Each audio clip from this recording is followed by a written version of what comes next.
you can't hear me. I just need someone to listen.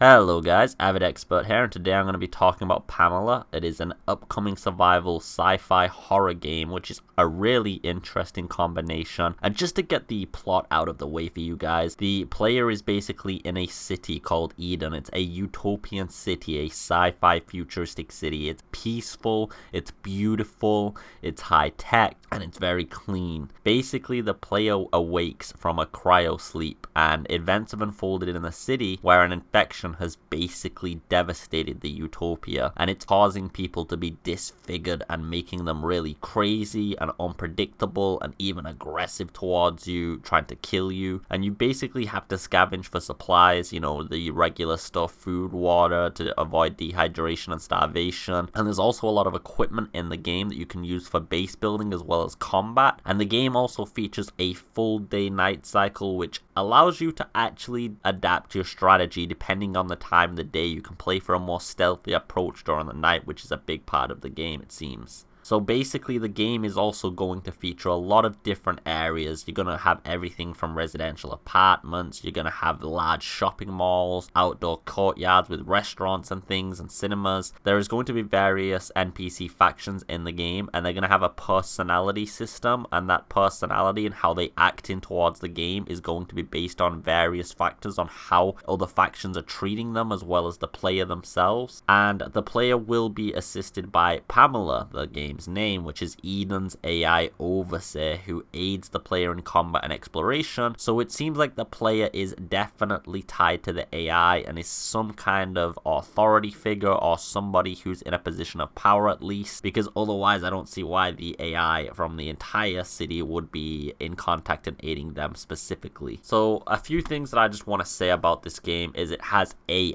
beautiful amount of graphical fidelity. The aesthetics and level of detail in this game are absolutely immense. The lighting is spectacular. I mean, I've not seen lighting like this in a game that has blown me away for a while now, and this is definitely what I would love to see in a horror game. It's got everything from very dark hallways and creepy places, but it's also got really nice and bright lit environments where you can see clearly, and it's a really nice distinction between the creepy and horrific infection that's destroying the city and what was a utopian society at one point. So talking about the gameplay, I'm not 100% sure on this, but I do think this is alpha footage. It's at least beta footage at best, so don't judge it too much based on what you have seen here, but I do have a few things to talk about especially. The base building looked really well developed. You have a good inventory system, and there's a tool that you can use to disassemble things that you can use to switch your inventory, as well as assemble mechanical blueprints and other things on the go, and that was really versatile and it worked really well.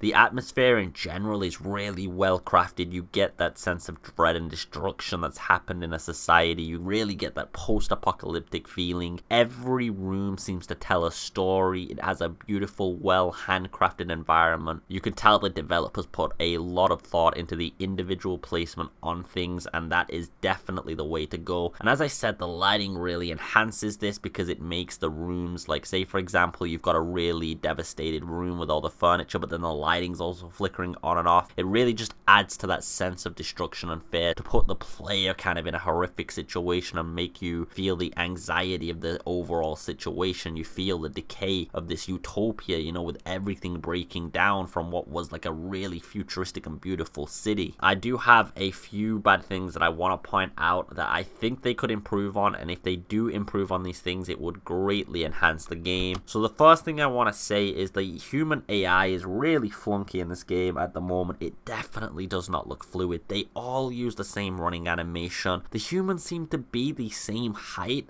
all around, and that just kind of ruins the immersion, as well as the fact that they all seem to just have the same behavior and AI in that way. They just, like I said, they all just beeline you. They all run at you and they all have the same running animation. It's just really, really immersion breaking, and I think they could definitely do with upgrading the animations and the AI behavior to make it a lot more immersive, and it would increase the atmosphere atmosphere and creepiness. And on that note, when I was looking at gameplay trailers of this, the sound on the atmosphere was not actually matching the graphical fidelity, because the gameplay's graphics really pull you into that immersive, horrific environment. You really get drawn into what the situation is, you know, you basically really feel the destruction. But the atmosphere when it comes to audio cues and music isn't right there. The way I would do it, in my opinion, in a horror game is you have to have a lot of really good ambient noise. You've got to have things in the background such as doors that are just, you know, lashing against a wall, just repeatedly opening and closing and just smashing that wall, and you just hear that noise. You got to hear chains rattling and things like that. Just a lot of that ambient creepy noise, not the jump scare stuff and not all this like tense music, but just creepy noises to keep the atmosphere going. And what this seems to do is it gives you a sense of dread even when you're in a safe situation. So say you've even just killed all the enemies in the area and nothing else is going to be coming for a while. If you're constantly hearing creepy noises, you don't really feel that sense of security.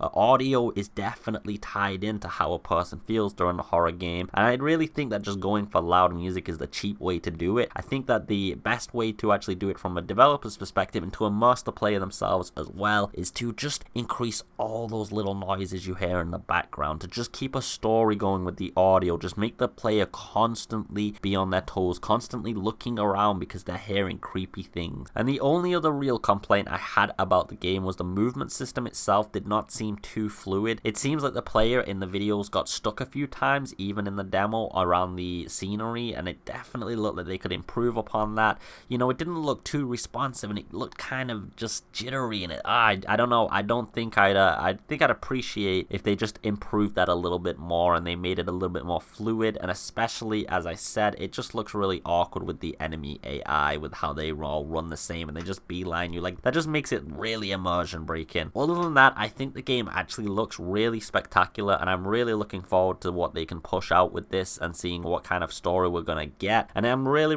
looking forward to how this infection has actually destroyed the city overall. But I hope to God they listen to these criticisms, because those are important criticisms when it comes to a horror game and a survival game as well. Immersion is the most important part of drawing the player into the experience, so they need to definitely consider those points. Anyway guys, I hope you enjoyed the video. I'm gonna clock it off for now. I'm gonna be making some more videos on various other horror games that are coming out soon, so I hope you're looking forward to that. So if you enjoyed the video, if you could leave a like and a subscribe, guys, that means everything to me, and it's every little bit of support. But anyway guys, I'm gonna get off here, so take it easy guys, and I hope you're all having a beautiful day.